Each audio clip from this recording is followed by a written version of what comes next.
तुमको अंदाजा नहीं कि तुम्हारे पास ये क्या है। बाजार में बुलेट उठा के पटक दिए, 2-4 हजार लोग वैसे देखे चलाएंगे भैया ये लो। पढ़ना मतलब दिमाग को जिंदा करना, और जिंदा दिमाग कुछ भी कर सकता है।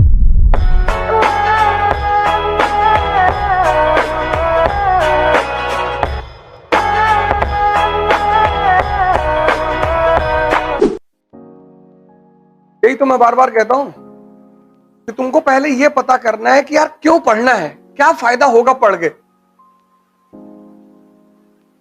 तुम नमक भी 10 रुपए का खरीदते हो क्योंकि वो तुम्हें फायदा करता है।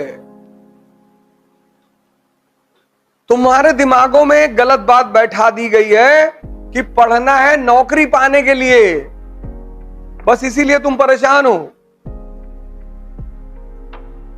पढ़ना है समझने के लिए। जब समझ जाओगे तो ये अपने आप खुल जाएगा, तो खुद पढ़ने लगेगा। तो जब ये खुद पढ़ने लगेगा तो नौकरी भी अपने आप ही मिल जाएगी।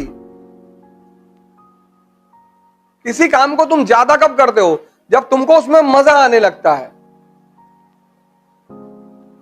ये धार्मिक किताबें पढ़ाई जाती हैं तो किस बहाने से पढ़ाई जाती हैं कि इनको पढ़ोगे तो स्वर्ग मिलेगा।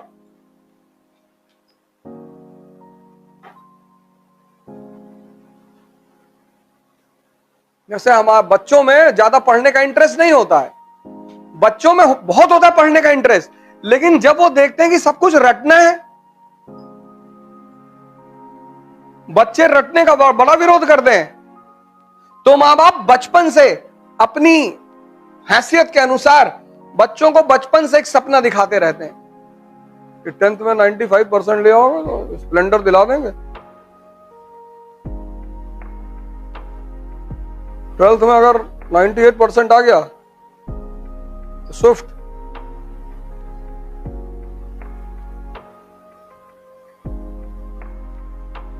क्योंकि मां बाप भी जानते हैं कि सबको पढ़ने में मजा नहीं आता। पोती पढ़ पढ़ जग मुआ पंडित भया न कोई। पढ़ना मतलब दिमाग को जिंदा करना, और जिंदा दिमाग कुछ भी कर सकता है।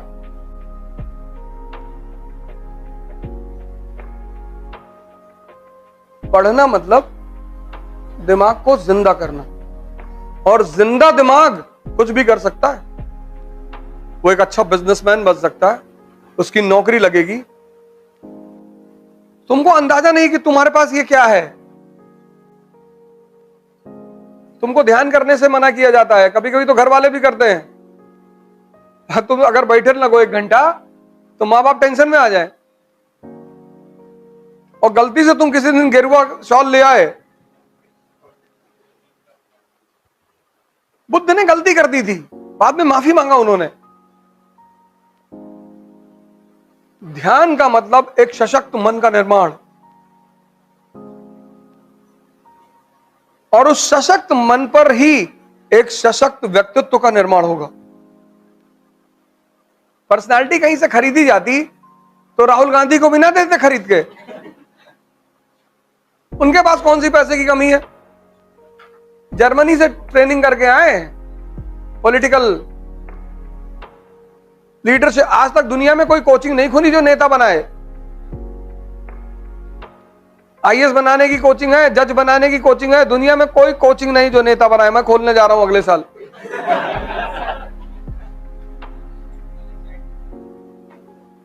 क्योंकि व्यक्तित्व का गेम है, व्यक्तित्व, पर्सनालिटी, और पर्सनालिटी का संबंध है मन से। और जितना ताकतवर मन, ताकतवर,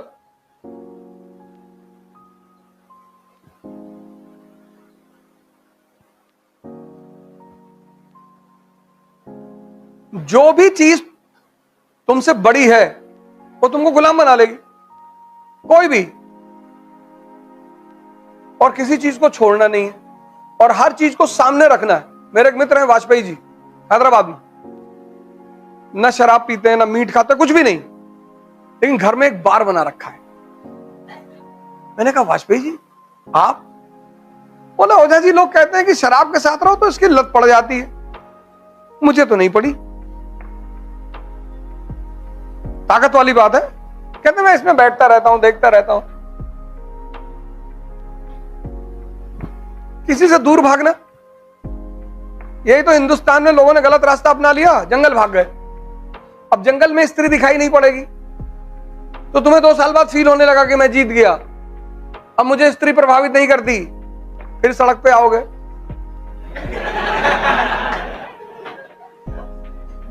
ध्यान करने का मजा जंगल में नहीं है, ध्यान करने का मजा सड़क पे है, बाजार में। कम से कम डेली एहसास होता रहेगा ना कि विकास कितना हुआ। इसलिए जो लोग जंगल वंगल भाग जाते हैं 15-20 साल बाद लौट के आते हैं, बहुत सर पटकते हैं अपना, क्योंकि जब तुम्हारे सामने कोई चीज नहीं है तो तुम्हें 2 साल बाद फील ही होने लगेगी।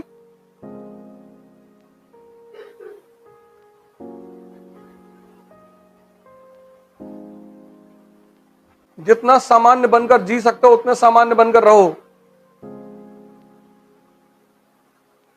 साइकिल से चलो, चेकबुक लेकर, और 500 करोड़ साइन करने की क्षमता रहे, लेकिन चलो साइकिल पर, और जेब में चेकबुक पड़ी रहे। तुम ताज होटल में एंटर किए और उसने तुम्हारी साइकिल रोक दी। तुमने कहा ये पूरी कीमत बता दो होटल की, अभी खरीदना है अभी, और अकेले बैठेंगे और आज का डिनर यहीं करेंगे। तब तो मजा जिंदगी का। और तुम 20,000 का जूता पहने हो, 50,000 की घड़ी पहने हो, और डायबिटीज के पेशेंट हो।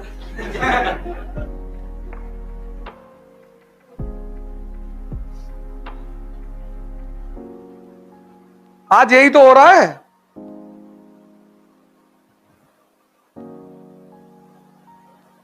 आज क्या हो रहा है? लड़के फेशियल करा रहे हैं, लड़के फेशियल करा, एलमंड मास्क लगवा रहे, एलमंड, लेटे हुए। नाचने जाओगे? नहीं नहीं। तब तुम वहां देखो मोती झील पे सुबह सुबह लड़के एक्सरसाइज करते हैं, मेरे ख्याल से सारा इंस्ट्रूमेंट है वहां पे। जो छोटा सा वो मंदिर बना हो, हनुमान मंदिर, सारा इंस्ट्रूमेंट वहां पे है, और एक लड़के बॉडी वॉडी बना के सुबह सुबह टी शर्ट पहन के बैठे हुए। नहीं पढ़ाई हो रही ना, यही सब करो। बाजार में बुलेट उठा के पटक दिए, 2-4 हजार लोग वैसे देखे चलाएंगे, भैया ये लो। कुछ तो करो। 1 साल यार, अगर तुम 14 साल जीवन में आइसोलेट रह लो तो तुम भगवान बन जाओ। रामचंद्र जी इसी का तो उदाहरण है। तुमसे कौन भगवान बनने के लिए कह रहा है? तुम बस 1 साल आइसोलेट रह लो, 1 साल, और तुम आईएएस बन जाओगे। 1 साल सारी दुनियादारी छोड़ दो, पागल बन जाओ। उल्टी सीधी बात करो लोगों से। लड़कियों को तो और आसान है, बाल खोल के आगे करके ऐसे ऐसे लगी चल रहा है। लड़कियों के लिए तो बहुत अच्छा है, तुमसे डर के मारे तुम्हारे करीब कोई नहीं आए। 2 महीने में 1 बार कर दो, डेली मत करना। पता लगा डॉक्टर के पास ले जा रहे, इलाज करा रहे, झाड़ फूक का। और माँ बाप को कॉन्फिडेंस में लेके, उनको बता के कि हम ऐसा करने जा रहे हैं, और उसी में जो जिससे तुम सबसे ज्यादा चिढ़ती हो उसी को उठा के 2-3 जूता मार दो खींच के। मार डालूंगा, मार डालूंगा। डालूंगी नहीं, मार डालूंगा। मेरा जन्म मध्य प्रदेश में हुआ था, ऐसी कोई कहानी सुना दो, तुमसे वैसे ही लोग दूर रहेंगे। जो ज्यादा बैठ के तुमसे दुनियादारी करे उससे ऐसे धीरे धीरे आंख चढ़ा के देखना शुरू करो, समझ जाएगी आ रहा है।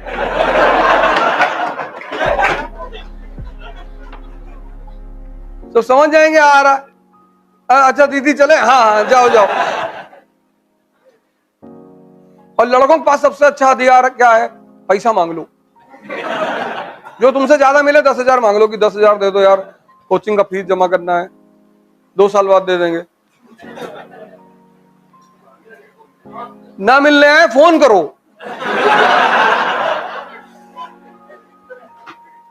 लड़ाई मत करो किसी से।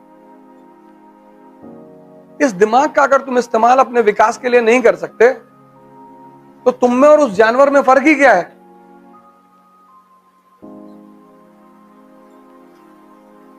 इतना बड़ा लिए घूम रहे हो अहम ब्रह्मास्मि कहते हुए, तो लगाओ ना अपने हित के लिए। कौन मना कर रहा है? गांव में रहते हो, किसी पेड़ के नीचे बैठ के सोचो, पूरी हिस्ट्री कनेक्ट करते हुए चले आओ। और गांव वाले अगर पूछ ले कि काहे यहां दिन भर लेटे रहते हो भैया, तो इस पेड़ पे एक चुड़ैल रहती, बस हमारे सामने आके नाचती है वो। लोग सोचेंगे पगला गया ही। तुम्हारे पिताजी से कहेंगे मना कर रहे थे मत तैयारी करवाओ, तुम मान नहीं रहे थे। और खुश भी हो जाएंगे कि जो आदमी पागल हो गया उसका सिलेक्शन कहां से होगा।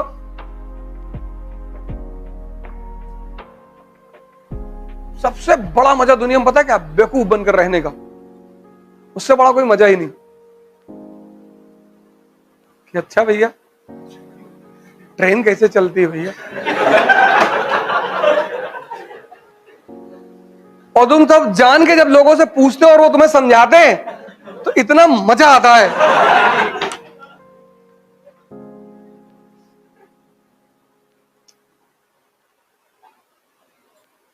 सबसे बड़ा मजा है बेवकूफ बन के रहने का। उससे बड़ा कोई मजा ही नहीं। तुम्हें कोई छेड़ेगा ही नहीं।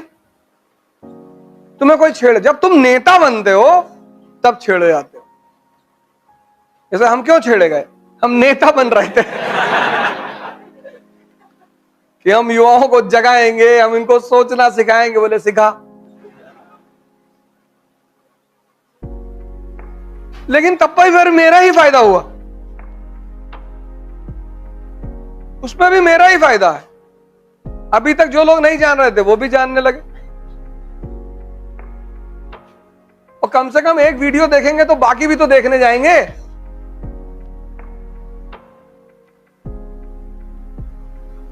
और मैंने इतना मजा लिया तारीफ सुनने का, अब गाली सुनने का मजा कौन लेगा? एक राजा के पास एक सेवक था। वो राजा उस अपने सेवक को बहुत मानता था, बहुत। अपने साथ खाना खिलाता था, अपने साथ रखता था, अपने साथ घुमाता था, बहुत मानता था। एक दिन राजा और सेवक जंगल में जगह शिकार करने गए और भटक गए, और दोनों को भूख लग गई। एक पेड़ दिखाई पड़ा, उसके फल लटका हुआ था। राजा ने फल तोड़ा, काटा, काट के एक टुकड़ा उसको दिया अपने सेवक को। उसने कहा यार एक और दे दो। ऐसे वो मांगता गया, अंतिम में राजा के हाथ में सिर्फ एक टुकड़ा बचा।